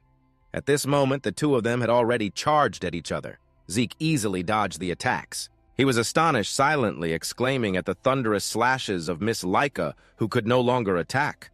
Lika lost her composure, angrily shouting, "Are you mocking me?" He smiled nonchalantly and said, "I'm not teasing you." Then Zeke quickly rushed in, delivering a strike directly towards her sword. "I truly see you as a formidable opponent." Lika felt its powerful force and immediately stepped back with her sword. He was warming up his body while moving his wrist and laughed. "The distance is here, isn't it? It's time to end this match. Now, it's been a while, hasn't it? How about I create a new technique?" Over there, she was still stunned and asked about the technique. Reek replied, "That's right, the first technique. Or should we call it a secret technique?" At this point, Lika's face lost its composure fear in her heart at the thought of a technique. So he indeed received training in a martial art. Which secret lineage is it from? He created a technique so simply. I really can't understand him. Suddenly, he appeared in front of her, smiling and saying, "Distracted?" Then Lika gasped, shouting, "Not good," just as she was about to evade Zeke's hand. She was struck directly in the chest as Long unleashed the secret technique, using all his strength to launch a powerful electric attack, causing her to be electrocuted and collapse to the ground on her knees. The voice rang out before Xander's stunned expression as the match concluded. Zeke smiled down at Lika, exclaiming that this was truly an interesting match. She still struggled to stand up, unable to believe it. "No way I can't have lost." Lika clenched her teeth in frustration, determined to become the clan leader. She looked up at the sky with a sad expression, thinking she must defeat her brothers. It seemed that in Lika's eyes, her brothers still looked down on her. "I must become the clan leader. I absolutely cannot lose right now." Suddenly, Rikei spoke up, saying she was truly amazing and very strong. Lika was startled to hear this, and he bent down to add that he had learned new things that were really interesting. "This is indeed a very meaningful time." Jeek reached out his hand in front of her, smiling cheerfully, asking if it would be boring if this was the only time they practiced fighting. "Let's practice again, shall we?" Lika felt a bit embarrassed and emotional as she looked up at Zeke, reaching out her hand towards him and smiling, saying she was really looking forward to the next time. She shook hands with him and then laughed, replying that how could she compare to him as she had lost. A few hours later, inside the rift, a horde of monsters appeared. A man surrounded by them, Banjo calmly watched as they charged towards him. He frowned, and Banjo's eyes suddenly flashed with a fierce killing intent. Behind him, the shadow of a dragon roared, and Banjo muttered, "Dragon's might." He drew his sword and charged at the monsters, slashing in a wide arc. He thought to himself, "Dragon Chi, destroy the formation martial arts formula #1 origin." The sword energy spread out, annihilating a swarm of monsters. Then Banjo sheathed his sword, and the soldiers behind him immediately rushed into the fray as the rift's gate gradually opened. Banjo walked steadily towards the gate. A soldier bowed and reported, "Sir Banzer, I have something to report." Banzer asked what it was. The soldier said that Miss Laika had reached the 2nd star. Hearing this, Banzer stopped. He glanced at the soldier and asked in a low voice, so the soldier awkwardly replied she reached the 2nd star at that age. That can be considered a significant achievement. With Miss Laika's talent, by the time she graduates from Dragon's Cave, she could reach the 4th star or even the 5th star, Banjo coldly declared. "Talent is not important. Just report to me when the girl becomes useful. If you come to report something trivial like this, leave now." The soldier paused for a moment before reporting, "But Miss Laika has been defeated." He asked in shock, "Did she challenge one of the older ones?" The soldier replied, "No. The one who defeated Miss Laika is a child of the same age, Zeke." Banjo murmured in surprise, "Zeke, the child of that woman." He hesitated. It was true that the woman had exceptional martial skills, but Banjo looked at the soldier and questioned, "Even so, she died when that boy was born." "Right. Who taught him the skills to defeat the 2nd star?" The soldier recalled Jeek and replied, "About that." Jeek defeated Miss Laika without being taught by anyone, and reached the second star by his own strength. Banjo ordered, "I understand now. Then let's start the first training session." He was astonished and wondered, I mean, no offense, but isn't it a bit early? They have only been officially trained in combat for about 1 month, and most of the kids haven't even reached the first star. Banjo coldly said so. Whether they learn to fight or not doesn't matter. Death treats everyone fairly, and only the strong can survive. Those who cannot even overcome the first challenge, no matter how many stars they have, are not worthy. He declared himself unworthy of becoming an Eldragon, and the soldiers bowed, obeying his command. Banzer suddenly said to report back to Freya, and he asked in confusion, "Freya, why?" Banzer replied that it was interesting that the kid wanted to defeat Laika using his own strength. He just entered the crack while continuing that Varia would be assigned to monitor the content. Just like the entire process, let her be told to closely monitor the soldiers throughout the challenge. The soldiers immediately shouted clearly, and Banzer scoffed, mumbling, "Zeke, huh? Quite interesting." The next day at the training ground, the students were frantically practicing. Zanza was also trying to improve himself. On Zeke's side, he was carrying stones and weights, thinking to himself, "Long seal combat technique. Plan for today, double the weights of 2 large stones and 1 medium stone. Remember to hold the stance like a goat," recalling that this technique was founded by the 15th master. Although it is called a combat technique, it is essentially a body enhancement technique designed so that even a child can easily master it. Zanzer walked over, puzzled. "Sir Zeke, aren't you going to train?" He immediately replied, "What are you talking about?" "I am training," he hesitated. "Oh no, not physical training. I mean training in long seal combat technique." Zeke calmly replied, "I have already learned it." You are amazed and exclaimed, "What, you just learned it a moment ago and have already mastered it?" He closed his eyes and said, "Of course, more importantly, Zanzer, the flow of your power is going in the wrong direction." Zanzer paused. "Huh." Zeke dropped the stones and weights to the ground and said, "Here, lift your hand," pointing at him. "Look, turn around." Zanzer stood there confused, wondering if he just floated. He mumbled, "Yes." A surge of energy suddenly brightened and transferred energy into his body. Once done, he said, "This is the correct flow," amazed. "Thank you very much, sir." Janessa looked at him and seriously said, "You really have mastered it just as expected since the day Reek." He shouted, "Do you doubt me? What kind of person are you?" Janessa, flustered, replied, "I'm sorry, I didn't mean it that way. Hello, this is the first time I've had someone other than my father teach me, so I've always been desperate." He recalled the encounter between Jeek and Lika and continued, "But you, Jeek, you have enough martial skills to defeat Miss Laika, so I think the long seal combat technique might be simple and boring for you." Zeke crossed his arms and said, "That's not true at all. I am completely impressed by the stability of the long seal combat technique," he thought to himself. "After all, my technique, long destruction, is not suitable for my son. They think it is too complicated and difficult." Reek pondered. Long destruction combat technique is complex and tricky, but superior in overwhelming strength, like a constitution, starting with the first measure and then the second. The third, then the fourth. He thought of an ancient tree along with a silver dragon. Zeke recalled that there was also a secret technique created from the battle with Lika that still exists, the final technique. The technique with overwhelming destructive power from defeating the divine dragon. I am also very curious about other long techniques. Perhaps those martial skills have also been modified, Zeke happily thought. How exciting. Then he smiled and said, "Anyway, I have completed learning the long seal combat technique, so I am training my body as usual. Everyone will learn at their own pace." Zanessa replied, "I understand." Suddenly, Zanessa shouted loudly, "Sir Zeke, I request, please train me. I want you to guide me like before." Zeke looked at him in surprise and continued, "I know that is an embarrassing request, but Izetsu shouted loudly, 'I want to become stronger even just a little.'" Zeke smiled and said, "No, we don't mind." He asked in confusion, "Is that okay?" "Really," Zeke replied, "what is this reaction?" "You are the one who requested it," he continued. "I am not lying to you. On the other hand, you deserve it." At that moment, Lisa approached her, shyly speaking up in that situation. "I also want you to train me," Zanessa exclaimed in surprise, even Miss Lisa. Lisa asked seriously, "Is there a problem?" Lisa sincerely explained, "I thought that no one my age could defeat me, because I am a candidate for the next clan leader position, but in yesterday's battle, you overwhelmed me and somehow unleashed a thunderous aura and used it better than I did." She shyly shouted, "My pride has been completely shattered by you." Ke sighed, "Is it my fault?"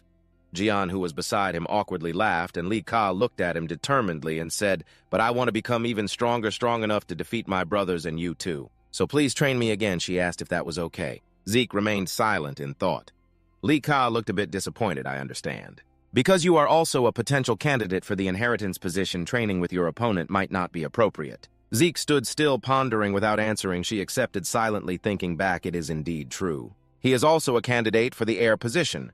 Even though he is an illegitimate child, he is still the son of the clan leader. After a moment of thought, he finally spoke up. I don't mind, but is your body really okay? That wound should have left you unable to move for a month. Li Ka nodded and recounted, I used recovery medicine, so there is no problem. You worry about strange things. Hearing that, Zeke leaned close to Janji and whispered, I understand now. That strange medicine worked like a miracle drug. He replied, if you mean the vial of medicine during the entrance exam, then that vial. It can't be that effective. Janji pointed at her, affirming that with Miss Laika's personality, she must have used a better one this time. He couldn't help but exclaim, what a wonderful era, right? Li Ka's face turned red. What do you mean by that? Without the recovery medicine, I truly wouldn't have been able to move for that month. But more importantly, will you really train me? You must need time to train yourself too. Zeke shrugged and smiled brightly, of course. I would never refuse an ambitious young person. She frowned, a question mark appearing on her face. Young person. You are still young too, aren't you? Even Jan Jensen doubted we are the same age, and he casually mentioned bloodline. That's true. To be sure, Zeke asked her again, are you sure? Lika, I am the one who defeated you, remember? She was determined. It doesn't matter. I have no right to be picky. Lika clenched her fists, her gaze full of determination. Becoming stronger means becoming the clan leader. I will do everything. Zeke couldn't help but wonder earlier when you challenged me. You also mentioned the clan leader position, right? Why are you so obsessed with becoming the clan leader? She hesitated for a moment. Well, that's obvious. Lika slowly explained, if I do not become the clan leader, marriage will be the only future for me. If I am lucky, this political marriage will make me the wife of a somewhat unpleasant cousin. Otherwise, I will be forced to become someone's concubine. Hearing this, he immediately frowned while she shrugged calmly as if it were a given. Maintaining the bloodline of the LIE Gold is that important. Especially for the 4 great clans, you should know that our true energy is unique, meaning it can be used in countless ways. Zeke suddenly erupted in a fit of anger. Let's just run away. Those bastards make me feel sick just thinking about the deceitful ones nearby. He clenched his fists in frustration and cursed. What do they think we are? During the summer, when doing such things, those damn customs will be destroyed, just as the voice of the teacher rang out solemnly. At that moment, Lika, confused about what just happened, asked what was going on, Zeke feeling down at such crucial times. Janjan seemed like she wanted to cry, completely startled. The 3 of them looked towards the teacher, who had just called for a meeting. He announced loudly that starting today, a new instructor would join us. Despite having a busy schedule, he personally came to guide all of you, so be grateful to him. While everyone was still focused on listening, a girl with bright red hair suddenly approached Lika, gently brushing her hair and asking if she was Miss Lika. Lika was startled and turned to look. At the moment of contact, she almost instinctively stepped back. Yan quickly hugged the red-haired girl, pretending to be surprised. Oh my. She winked and praised what a wonderful reflex, and your aura isn't bad either. Zeke, tightly hugged by John thought to himself, I don't sense any presence from her. He trembled and asked, oh my, who is this person? The teacher raised his hand, intending to introduce her. Before he could finish, someone beside him unexpectedly interjected. Still as nimble as ever, Miss FRZRA, she cheerfully waved, hello, very happy to meet everyone. FRZRA glanced at JEKE, probing, and you must be JEKE, right? He replied without hesitation, that's right. She was surprised. You don't seem surprised at all. He calmly replied, because there is nothing to be surprised about, but I wonder what Frieza saw that made her frown. Reek smirked, his pupils shining. It seemed this young lady possessed quite an interesting fighter just stepping out. He couldn't help but think so, that's it. No wonder the clan leader pays attention to this person. Across from him, Zeke also stroked his chin, marveling at her stealth technique, which was indeed impressive. But what stood out even more was the martial skill she had mastered. He was curious. The flow of true energy was mostly concentrated in her lower body, but this type of flow, he had never seen anything like it before. Surely this is why her footsteps made no sound. Even when wearing shoes like that, what kind of martial skill is this? It's really interesting. As she stepped out and turned to walk towards the teachers, her tone became more serious, yet she maintained a friendly smile on her face as she said, as you have just been informed. Starting today, I will be your instructor, so let's work hard together. The other students were excitedly waiting. Isn't that the goddess Frieza in the flesh? Oh my, she's real amazing. The dragon instructor reminded Miss Frieza in a serious tone. Coming here has reached level 6. He is one of the key members of the Black Dragon Guard. Everyone should learn everything they can from him. Hearing this, a group of students gathered around. They whispered and discussed the Black Dragon Guard is the personal guard of the clan leader, right? Why does such a character appear here so suddenly? A bold child raised their hand. Will you really train us? Miss Frieza smiled, of course. Suddenly, a bold child raised their hand, asking, will you really train us, ma'am? Miss Frieza smiled and replied, of course. Just as the students were about to rejoice, Frieza added, but she emphasized only if you pass my test.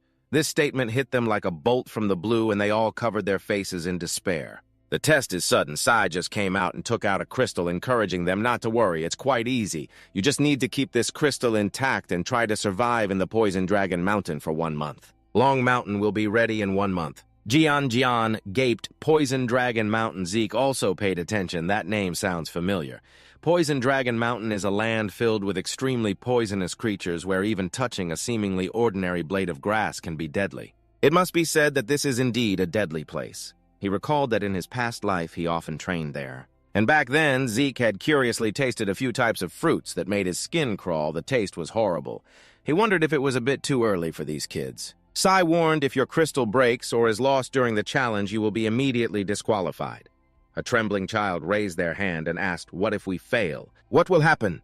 She smiled. Of course you will be expelled if you survive. Sai explained that being poisoned can be easily handled by using the dragon technique accurately. As long as you keep your crystal intact, everything will be fine. The chi technique is precise. As long as you keep your spirit stone intact, everything will be fine. Simple, right? Laika spoke up, but sir, there are monsters there. She was surprised. Oh my, then you just need to defeat them. VJ hugged her cheeks and said as if it were obvious, and don't forget to remind them that otherwise, you won't even have food and will die before the test ends. The young students were filled with confusion. Can the dragon technique really deal with such creatures? As she spoke, she smiled brightly, raising 5 fingers to tell them they still had 5 days before the real challenge began. In those 5 days, each person would choose a weapon from the El Hagon family's martial arts origins and start training. She pointed to the table behind her. If you want to find a way to deal with the monsters, then survival will be easier, right? Each person will choose a weapon from the El Hagon family's martial arts origins and begin training. She pointed to the table behind her, saying that if we need to find a way to deal with the monsters. But if you can't master the martial arts within 5 days, Free's voice turned serious. If you can't master the martial arts within 5 days before the exam, I will not be responsible for anything that happens afterward. Within 5 days before the exam, I will not be responsible for anything that happens afterward. Another person voiced their opinion. If the situation worsens, you will help us, right? She waved her hand. Oh my, Sai, coldly, with the demeanor of an instructor. Oh my. This is Eldragon, where the weak are eliminated, and only the strong can survive. If you can't fight back against the monsters, then such an ending is only natural, isn't it? Of course, isn't that right? If you can't even pass such a simple test, then you might as well sleep on the bed with the monsters. Hearing this, the kids couldn't help but sweat, while the 3 reek behind had different expressions. I would rather sleep on the bed with the monsters than hear that. Upon hearing this, the children couldn't help but sweat, while the 3 behind Reek each had different expressions. He found it hard to understand this place is far different from El or Gold that he once knew. In Reek's mind, an imagined image from the past suddenly appeared when he was still a fisherman. He had held his tiny son and excitedly boasted, Dad, look, this is your adorable grandchild. And now he stood in shock, wondering, I don't know, but what is going on? Just stepping out to clap once to announce the conversation is enough. Now I will distribute the martial arts manuals for each type of weapon. You all come up to get the manual for the weapon you want. Everyone is confused. What are you choosing? Which one should I choose? Zanessa bites her trembling finger. What should I do? What should I choose? Zeke steps forward to remind Zanessa that she should choose the spear. She has used it in the entrance exam, right? She suddenly breathes a sigh of relief. That's right, thank you very much. On the other side, Lika is still hesitating, although she also has the great sword technique, even if it's just the basic level he sees and immediately stops her. Wait a minute, Lika. Zeke advises her to choose the sword technique. She has surprised me. But why? He turns around, waving his hand lightly, explaining that it will compensate for what she is lacking. Although she doesn't understand, Lika still accepts if you say so. Then I guess I will choose this one. After a while of choosing, everyone gathers again. Have you all received everything? Then in the next 5 days until the challenge begins, VJ reminds you that if you want to survive, practice as if your lives depend on it. Otherwise, just die. Everyone after hearing this turns pale with fear. Only Reek remains indifferent. She suddenly remembers, oh right. There's one more thing. The upperclassmen from the ceremony will try to seize your spirit stones. Zanessa is astonished, and he is delighted. That's right, just explaining. The seniors from the 15th class will also participate in the challenge, and their task is to take your spirit stones, but because your numbers are larger and the Dragon Mountain is very vast. So you don't need to worry about running into each other, although they will definitely hunt you down, so do your best. After saying that, she waves her scarf and leaves. Jiang Jia touches his pale face, holding his head. What not only monsters, but even upperclassmen will attack us. Li Ka personally thinks all the students from the 15th class are at least level 2 or higher. Even I can't withstand being ambushed by them at the same time, so most others might not survive. Zeke calmly stretches. That's right, she angrily shouts, "Hey, you!" He then suggests that if one can't manage alone, then form a small group of 2 or 3 people. Collaborating to hunt monsters is not prohibited, right? Isn't it better to have more people? Hearing that, Li Ka nods. That makes sense. Jiang Jia, confused, asks, "What will you do, Rake?" He smiles with delight me. Of course I will enjoy the challenge alone. He stares wide-eyed in joy. Lika is worried, but even if it's just you, maybe you really can. Zeke happily walks away. Come on. Before we start practicing, let's go find something to eat. She is speechless. You are indeed a strange person. Zanza agrees, yes, sometimes that's true. 5 days after the sun just rose above the mountains, the first rays of light pierced through the foliage, waking up the entire forest that was still in slumber. All the students had gathered together. Everyone was tense for the upcoming test, just waiting for the announcement to be made. It truly is a perfect day for a full test, right? Let's get started at the gathering point where the tents are set up. Jiang held tightly onto the spear, feeling a bit scared, whispering to Lika. Finally, the day of the exam has arrived. Lika was feeling both scared and worried, just nodding in response as she watched the other students busily working, some setting up tents, others carrying supplies to help. Jian was rambling on endlessly, even though Sir Zeke said that. But is it really okay for me to go with Miss Lika like this? After all, in this class, there are many people from more prestigious noble families than mine. I'm just a commoner, and I haven't achieved any stars yet. Even after pouring out his heart to Lika, he couldn't help but feel anxious and tremble at the thought of these things. A boy with blonde hair and a girl with green hair approached behind Janji, overhearing all his worries. The girl with green hair was the first to speak up to comfort him. We're all the same. Zanzer instinctively turned around and saw the two of them. He was on the verge of tears and happily called out to Celine. Jamin looked over at Lika beside him. I still can't believe that a commoner like me gets to go with Miss Lika. Jamin didn't say anything but nodded in agreement with Celine's words. Lika looked at the three of them, beaming. Celine and Raymond encouraged him, saying that whether noble or commoner doesn't matter. I chose to be with you all because I value your abilities highly. Hearing that, Janjiro tightened his grip on the spear in his hand and succinctly said, I understand now. His voice was very serious as he promised, I will do my best. I won't be a burden to everyone. With Janjiro's fiery determination spreading, Raymond also assured, I will also work hard to not let down. Miss Lika smiled, praising the three of them. I'm counting on you all. Saying that, she turned to ask Zeke, but will you really go alone? Zeke confidently replied, Of course I can't wait any longer. Celine and Jaimon had heard news about Zeke's identity. Celine looked at him in admiration, unable to help but exclaim, That's amazing, I've been worried this whole time. Jaimon also expressed his admiration. So this is the feeling of being of royal blood.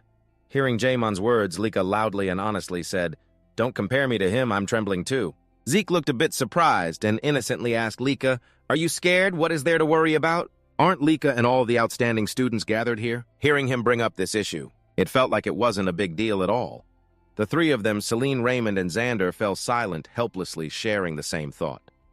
In fact, there are many reasons that make everyone anxious. Sir Zeke didn't care about this issue anymore. Lika teased him, asking, Do you think they have abilities?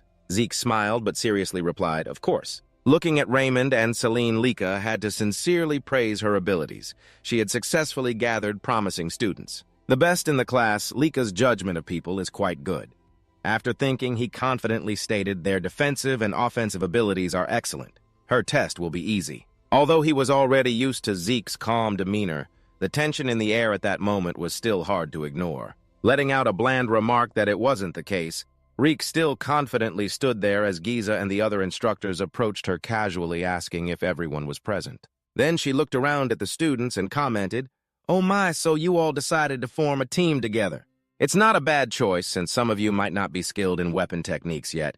Just hearing the sound of chicken pho made all the students turn around. Paying close attention to her command after her greeting, she held up her crystal and illustrated, asking if they could start right away. Everyone has their own crystal, right? She held the crystal up, and after listening, announced the rules of the exam. Your task is to survive for an entire month on Poison Dragon Mountain while keeping this crystal safe. As long as you still have your crystal in hand when the exam ends, the test is over. You all complete your part of the exam, and remember all the crystals are the same. Upon hearing this, the students became tense, whispering among themselves. So standing in the crowd, contrary to everyone's fearful mood, Zeke was lost in thought about the loopholes in the rules, coming up with a clever way to bend them in his mind. If you lose your crystal, just go steal another one. At that moment, Jigga continued explaining the competition setup after you all climb the mountain and find a hiding spot. The upperclassmen will start taking crystals from you. While she was speaking, the two boys were confidently chatting, one asking, "Most of them probably haven't even reached the first star, right?" The other replied, "This will be as easy as pie."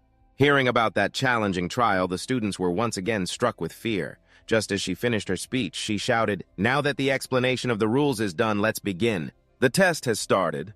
As soon as she finished speaking, all the students quickly ran up the mountain, Lika following the crowd, not forgetting to turn back and shout to Zeke, "Zeke, you have to survive." Zeke replied with a and sincerely told them, "You too." Lika shouted back, calling out to the three, Zanzer, Celine, and Raymond, "Let's go." The three of them replied in unison, "Yes," and hurriedly ran after her. At this moment, Zeke was still leisurely standing beside Frieza, casually waving goodbye to them. "Be careful," Frieza, seeing this, asked in confusion. "Aren't you supposed to go too?" Zeke, reminded by her, suddenly remembered and mumbled, "Right, my bad, I got a bit distracted." Then he hesitated and asked, "Distracted? Aren't you worried at all?" Zeke shrugged nonchalantly and replied, "I have nothing to worry about." Then he politely excused himself from the instructor and set off while Lika watched him puzzled, commenting, "What a strange kid." As night fell, the stars twinkled above, and at the foot of the mountain, all the instructors stood guard, not daring to rest, some anxiously wondering if everything would be all right. Hearing this, Lika coldly asked the dragon instructor, "What is it?" He seriously replied, "This test might still be a bit early for the new students." Another instructor beside him added, "That's true. They have grasped the basic knowledge, but only a few of them have reached the star level. And their combat experience is still lacking," he said, smiling wryly, wondering how many would make it through. Lika calmly reassured them, "Don't worry." She analyzed, Poison Dragon Mountain has countless poisonous creatures, but the quantity and quality of the monsters are not concerning. Most of them are only from the first star to the second star, as you can see. "They can basically handle it!" The two instructors had no further questions. The dragon instructor spoke in a low tone, "Yes, understood." Frieza smiled mysteriously, whispering a small plot. "However, I will still release that at the end." The dragon instructor caught a faint sound of her voice, but couldn't quite make out what she was saying. Ben hesitantly asked, "Excuse me, sir. I didn't hear what you just said." Lika, changing her expression to a casual smile, replied, "It's nothing." Then she commanded the selected elite students from the upper class, "It's time! You all should set off!" They were ordered by her and immediately switched to hunting mode, rushing up the mountain while Lika brushed her hair, gently blowing in the wind. As she stepped out, her expression changed to a forced smile, saying it was nothing. At that moment, she commanded the elite students chosen from the upper class, "It's time! You all should set off!" They were ordered by her and immediately entered hunting mode, rushing up the mountain as she brushed her hair gently in the wind. I mumbled to myself, wondering how many will survive. I really look forward to it. The upperclassmen swiftly dashed through the dark jungle, racing up the mountain when suddenly one of them spotted someone. He quietly called out, "Hey, you!" It turned out to be Zeke, leisurely stopping at the base of a tree. The boy was happily whispering that he had just found someone. At that moment, another guy also noticed Zeke and contemptuously mocked him for still lingering in one place after all this time. That guy must be stupid. The first one who spotted him quickly found a bush to hide in, then drew his bow and aimed at Zeke. The arrow flew towards him like lightning, but Zeke calmly dodged to the side. His hand accurately caught the arrow. Zeke gently snapped the arrow in his hand, laughing maniacally and loudly proclaiming, "I've been waiting for you." The three guys were taken by surprise by his action. Instinctively, one of them shouted in confusion, "What the heck is he talking about?" Another one was astonished, exclaiming, "Didn't he just block the arrow with his bare hands?" Zeke said nothing and quickly charged towards the three of them, grinning with delight as he decisively shouted, "Now let the game begin." A series of sounds echoed from the forest following that. A monster suddenly emerged. Celine frowned fiercely and swung her sword, stabbing it directly into the monster's body. Just then, another monster appeared behind Celine. Celine was attacked from behind when Jamon jumped out just in time, using his shield to save her. He then frowned and swung his shield, driving the shield's tail forcefully down onto the monster, sending it back to the heavens. Zanza had just eliminated another monster when, during a break, someone suddenly asked, "Are you all okay?" Jiang Jia responded quickly, raising his head to answer, "Miss Lika, everything is fine." He was surprised by the spoils beside Lika, just as rumored about Miss Lika. While we were all screaming in panic, she had taken down so many monsters. Hearing this, Lika proudly held up 2 fingers, saying, "After all, I did reach the second heartbeat. This is nothing. What's more important is that since a week after the exam started, you all have become quite strong. Celine and Jamin have also reached the first star now." Celine smiled lightly in response, thanks to Miss Lika's help. Jamin also expressed his gratitude. "Thank you, miss." Jiang Jia stood aside, looking at them with a sad gaze. They had both reached the first star. "But I still—" Celine caught that look and immediately comforted Janessa. "You've gotten much stronger, too. You'll reach the first star soon." Raymond nodded. "Don't lose patience." Janessa smiled sheepishly and thanked them.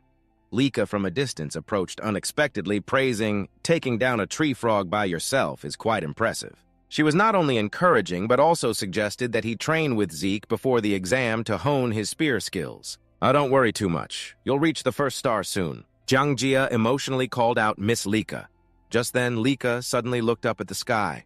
"All right, the sky is getting dark. Let's head back to the base." The vehicle agrees immediately. It's really dangerous outside at night. The sun is slowly setting behind the mountains and forests not long after the night has fallen. A thin mist gradually spreads throughout the corners of the forest as the group returns carrying their spoils. Jiang called out to Miss Lika. Lika frowned, full of vigilance. "What are you doing at our base?" Just as she finished speaking, a pair of legs stepped out from the forest, and everyone in the group simultaneously raised their guard and drew their weapons. "What?" A tall young man with a sword at his waist smiled gently and spoke, "Finally found you right." Lika tightened her grip on the sword behind her and confirmed. "You belong to the 10th grade class, right? Did you come to steal the crystal?" The senior openly admitted, very accurately looking at the smiling face of that senior. One of the 4 thought to himself, finally the upperclassmen are starting to attack. And he is a second-level elite, he suddenly spoke. "That's obvious in this test." "But I didn't expect it to be Miss Lika's base." While Lika coldly pointed her sword at him. "So why don't you go back? You can't harm us by yourself." That senior unexpectedly changed his tone in an instant and calmly retorted, "Who said I was going alone?" Lika turned her head and immediately saw another pair of strange legs appear. The blonde girl couldn't help but feel anxious, thinking to herself, 3 second-level elites are right behind. One of them suddenly spoke, drawing his sword at the same time, even if it is Miss Lika. "But carrying 3 weights is quite difficult, right?" So that guy frowned and shouted loudly, "Surrender quickly!" In the next moment, that guy did not hesitate to swing his sword down where Lika had just stood. Fortunately, she managed to jump up in time to dodge the blow. The blonde girl hovered in the air and shouted, "Everyone, Selena!" In another corner, the battle began with the second-level elite youth trying to hold on. Raymond on the other side was no exception. He was raising his shield in front of him. Until I turned back, Janessa tightly gripped the spear with both hands, trying to withstand the continuous attacks from the opponent while attacking non-stop and shouting loudly, "Come on, hand over the crystal!" In this situation, Janessa suddenly drifted off, thinking, what should we do? In this situation at some point in the past. Zeke had a confused expression and spoke, "What?" He asked how to take down a strong opponent. Zansetsu, holding his knees, replied, "Yes, I still have no star at all, so a strong enemy appears. I want to know what I should do." Zeke, after rubbing his chin and thinking, suddenly blurted out 2 words, "Give up." The green-haired boy was startled and asked, "What?" He explained that it was clearly true, right? For someone without any stars, fighting a 3rd or 4th level opponent is completely impossible. Janessa couldn't help but exclaim in disbelief. "No way," Zeke suddenly continued. "Anyway, with 1 or 2 stars, it can still be managed." Xander, hearing this, was a bit surprised and turned to look at Zeke, saying, "You're worried about the upcoming test, right?" "If my memory serves me right, most of the monsters in the Poison Dragon Mountain are 2nd level. I heard that the upperclassmen attacking us are mainly 2nd level as well in that case. There is still a way." He suddenly knelt seriously in front of him as if waiting for guidance. Zeke raised 2 fingers, indicating that there was nothing new under Janji's vague gaze. He smiled and said the secret was to exploit the openings, just that openings. Zeke nodded in agreement that he could indeed take down a level 2 enemy, and even someone without a star like you could turn the situation around if you found their weakness. Zanza seriously asked how to find their weaknesses, and he replied immediately with just 2 words: endure and keep enduring. Zeke leaned slightly, the corners of his mouth curling into a mischievous smile. Keep enduring until you see the opponent's weakness. The green-haired boy was startled and shouted, "What?" Zeke calmly asked in return. "Why are you surprised? You are facing an opponent stronger than you. Do you think someone as weak as you can do anything?" Jiang Jiaso suddenly tightened his grip on his pants. "That's true, but can I endure?" Zeke immediately corrected him. "It's not about whether you can endure or not. It's about having to endure if you can't. Then taking down a strong enemy is a pipe dream." His words seemed to awaken the boy, and he fell silent for a moment. Zeke gently advised him, "Then, a special opponent like Lika, the electric girl with your current self, you can endure a level 2 opponent. Don't worry too much." Jiang Jiaso slightly bowed his head and murmured, "I think so." He bluntly pointed out that Jiang Jiaso was still quite self-conscious. Zeke stared at him and raised his voice to teach. "Believing in yourself is an important factor in becoming stronger, you know. I know that." But before the green-haired boy could finish, he pointed directly at him and continued, "Let me give you one more piece of advice." Zeke smiled brightly and said, "Don't overthink a problem." Under the unblinking gaze of Jan Jess, he even spouted a philosophical line, "You don't need to think about finding weaknesses or different strengths," while Zanzi So still firmly held the spear in the battle. "Just like you can attack at any time. Just be patient and wait for the opponent to reveal their weakness and use the spear to stab at that weakness. That's all you need to do." The green-haired boy knelt on the ground, stuttering as he repeated the words, "Stab straight with the spear." Zeke replied, "That's right. The secret to defeating a strong enemy is to return to the present." The opponent fighting Zanjiro couldn't help but exclaim, "This guy is tough." Meanwhile, you were both defending and thinking, "That's right. Right now I am weaker than this person, so I have to endure and wait at all costs. Until a weakness appears even though my whole body was shaking." Jiang Jiaso still maintained a resilient expression, trying to withstand each blow.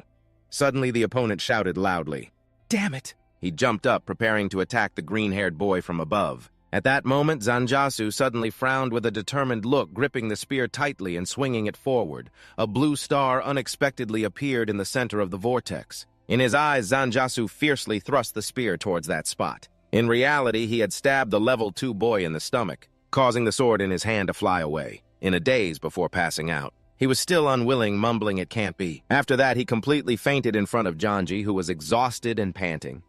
The star on his chest suddenly shone brighter than before towards Li Ka, who was frowning and rushing forward. "It seems like it's done over there." That senior suddenly shouted in panic, "It can't be. I also have 2 stars." But he was just enduring a blow from Lika while gritting his teeth, wondering why the difference was so great. Lika suddenly recalled the book with the axe symbol, and she unconsciously thought that to learn the axe skill, she had to put more effort into the heavy sword. That's why Zeke suggested the axe skill to Lika, who suddenly emitted golden electric sparks aimed at us. Unlucky for him. The senior saw those electric sparks and turned pale, shouting no. In the next second, she unleashed a high-voltage current to shock that senior. "It's over." After he fell to the ground unconscious, Lika quickly turned around and upon returning, anxiously asked everyone if they were okay. Lika suddenly noticed Chan Jess beside her, whose eyes were shining like 2 car headlights. In the next moment, all 4 of them cheered in joy. "We won." Celine happily turned to Jan Jess and congratulated, "You reached 2 stars. You did it, Zanzer." Zanzer also emotionally replied, "Thank you both. I'm so happy." Lika stood aside, smiling softly in relief. "Now everyone has achieved stars. You can stand firm and fight against opponents of the same level now." Then she suddenly turned away, mumbling that she was wondering how Zeke was doing. At the same time, in another part of the forest, sounds continuously echoed from the treetops at night as a young man with tied hair was running for his life as if fleeing from something. He was running while crying out, "Don't come here! Don't come here! Damn it, what is that thing?" The silhouette of a creature stepped on a few of his teammates, suddenly appearing. What kind of monster is that? A girl and 2 students were frantically sobbing as they ran out from the forest, shouting, "Don't come near me!" In another direction, a figure was gently pulling the collar of another person. "What happened to that guy?" "That monster is Zeke. He's smugly holding on to the collars of 2 others, asking, 'What's wrong? Is no one left to play with me?'" Zeke said nothing, but just laughed out loud with delight as the students in front of him ran away frantically without daring to look back. "That guy is truly insane. Why is he hunting the upper level when he's a lower level? Aren't we supposed to be the hunters? While still running, a green-haired kid tripped and slammed his round cheek against the ground. He sat up, inching backward in fear. Damn it, my foot is stuck. Zeke, with his tall back, slowly approached, looking incredibly frightening. I'm tired of this boring game of tag. Zeke smiled wickedly, his eyes turning white as he extended his hand as if to hypnotize. Get up! Come here and fight me! The boy's two eyes widened in panic. He seemed to lose consciousness, his eyes completely white, his whole body trembling as Zeke lifted him up. The boy exhaled as if he were about to pass out, his face devoid of any vitality. Zeke looked on helplessly. Oh my. He stood behind and saw the kid lying unconscious while the two in front were still running, and he immediately became angry. Seriously? Why are you all so cowardly and lacking in guts? Didn't everyone fight fiercely at first? Don't leave me behind. Reek lowered his arm, glancing back and considering. Right, maybe you should observe more closely. Then he was left standing there alone. Everything around became surreal as he just stood there watching. Surely my direction is fine, right? Then I will continue to play comfortably. Another foot suddenly stepped out from behind a tree, revealing a police officer peeking around with a worried and confused expression. What is this?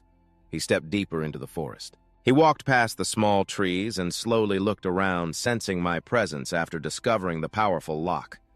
Suddenly he froze and stood there, stroking his chin. In a contemplative way, I must report this. Right in his line of sight was the body of the green-haired boy lying flat on the ground, having just emerged from the darkness. With a gentle expression, he returned to report to the soldier team under her command, clearly receiving the order. One of the three spoke up to announce after a week since the test began. About 30% of the 7-year-old students have been eliminated. However, the remaining students are gradually adapting. The police officer stood straight and continued to express his opinion. I believe this number will not decrease much from the current one. While walking out, he heard the information and asked back, "Is that so?" And the upper-class students. The police officer hesitated a bit. The upper-class students. He glanced at his two teammates with a bored expression, urging her, "What's wrong? Speak clearly." Then he decisively answered her question, saying simply, "They are running away." He felt a bit strange while walking out. Not just happily, but also questioning running away from the upper-class students. What are they running away from? She curiously looked at one police officer and hesitantly asked, "What monsters are there on Long Mountain that would make them run away?" The police officer replied seriously, "It's the boy, sir." This answer surprised her. "What did you just say? Zeke, with his ferocity, has frightened the other students into a panic. He is currently attacking the upper-class students." Initially, the upper-class students tried to resist, but now they are all fleeing amidst a group of police officers. Suddenly, one of them shouted loudly, causing a commotion. Who exactly is this Zeke? He even started enthusiastically sending the upper-class students off. It was truly something unheard of. A police officer with a curl of hair on his nose suddenly became calm. With full seriousness, I agree. His son and the clan leader as well. On the contrary, I must say that Zeke in their minds is a person who looks terrifying. His two eyes shone brightly around him, filled with a powerful energy. He was an extraordinary case, far beyond the concept of a genius and reality itself. He resembled a monster, moving out and pressing his finger against his cheek, glancing away in another direction, then recalling his appearance in his mind, finding him quite strange. He deliberately chose to act alone and leisurely set off unexpectedly. Could it be that from the beginning he was not the hunted, but the hunter Zeke, smiling brightly at that moment? And those two eyes were anything but innocent. They were like a monster's. Suddenly, from another direction, a sound echoed that startled a policewoman. What was this sound? He moved out casually, standing there in his coat without a hint of surprise. Oh my, has it arrived? I've been waiting for so long for a muscular man pushing something heavy to come. Miss Frieza, where should I place this? She guided him. Just put it there. You've worked hard. The entire police team was left speechless, astonished. What is this, Miss Fan? Don't tell me you intend to release this into Longdock Sun. The power of this thing reaches up to 3 stars. With the current strength of the kids, you won't be able to handle it. He moved out, not taking it seriously, her face still bright and smiling, saying it's fine. This has been specially adjusted. The police officer with hair at his nose stared at her, asking how she could still smile. Right, this one only attacks those who have reached 2 stars. Jeek and Lika are the 2 shining factors mentioned, so ordinary kids won't be significantly affected. Suddenly, a voice interrupted, asking, is that so? But why do that? He calmly extended his hand and replied firmly, this is the order of the clan leader. Hearing that the police officer suddenly froze, his face dripping with cold sweat. Slowly, the clan leader has a mysterious creature with two blood-red eyes locked in a cage with a metal frame. And the muscular man who just brought it here, let's see how he handles this. He was so strong that seasoned veterans called him a monster. I wonder if he can handle something like this. Fergie's expression darkened. Feeling very gloomy, she smirked with a cryptic smile. Let's release it at dawn, transitioning to when the sun shines brightly through the tree canopies in the forest. And Zanessa held a long tube in her hand, looking ahead with curiosity. Celine also sensed something strange. Did the ground just shake a little? Lika, walking in front, frowned and assessed the situation with a serious expression. What is that? It feels so strange. A blond boy beside her looked on innocently. Are those upperclassmen again? Zanzar began to voice his random thoughts, causing Lika to feel uneasy. Perhaps it's a monster, like a fierce wild boar or something similar. Her expression worsened. But why does it feel like a loud, violent noise suddenly came towards their group from above? A massive tree trunk was leaning and about to fall. Lika noticed this. She shouted loudly to warn everyone around the tree is falling. Everyone get out of the way. Their group struggled to quickly escape the impending fall of the large trunk. Once Lika had dodged, she looked back and wondered what was happening. Celine, with a frightened and confused expression, realized it was Janessa trembling in fear as she looked up while the kid next to him, was staring intently at a monster made entirely of stone with two glowing red eyes that suddenly appeared, a golem named Zeke looking up with an indifferent expression. Is it time already? He let out a sigh and leaned against the pile he had just caught. Outside, police officers were still patrolling the forest and we were starting to feel bored. There's no one left to fight me. It's really disappointing.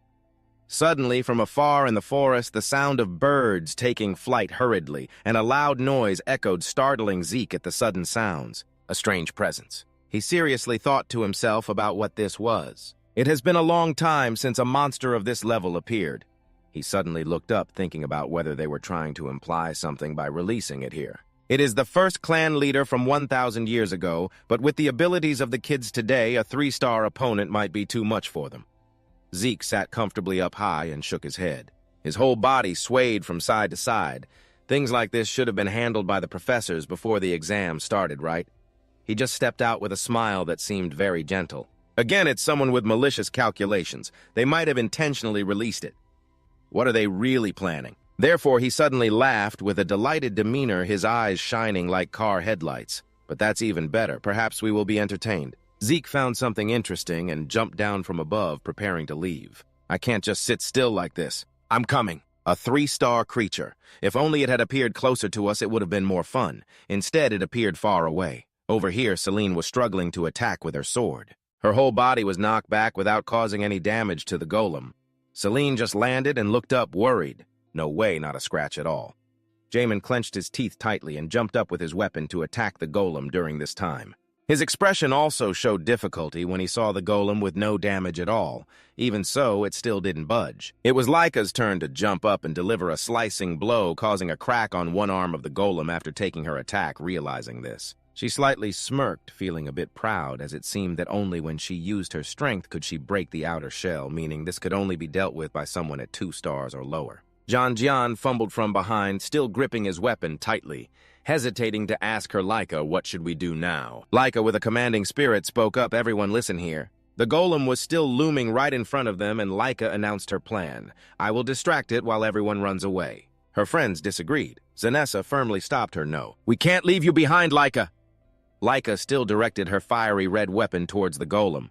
Her expression focused ahead. She knew saying this was touching a nerve. But you'll just drag me down. The spot where I just hit on its arm was because I used all my strength and could only make a small crack. The golem with its massive and sturdy body, standing there like a rock. Its mouth was still puffing out some white smoke. Lika, small in stature, stood in a corner, seriously reminding everyone, with your current abilities, you can't even make it budge. Celine looked up at her quietly, understanding that it was impossible. That's right, we can't let it get scratched.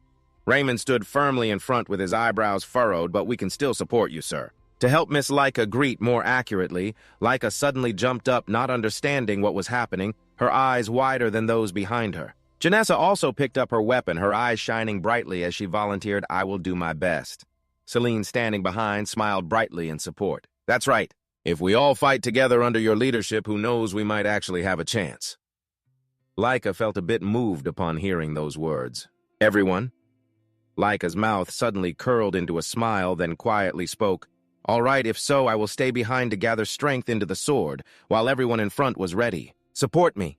Laika used all her strength, confidently releasing energy outward as I came here. Laika quickly climbed from behind, wielding the sword with powerful energy, attacking forward, standing right in front of the golem, which was intently watching her and ready to defend itself. When its enormous arm punched down hard, Raymond rushed in with his shield to block for her, his expression increasingly twisted as he braced himself. It seemed the situation was very difficult.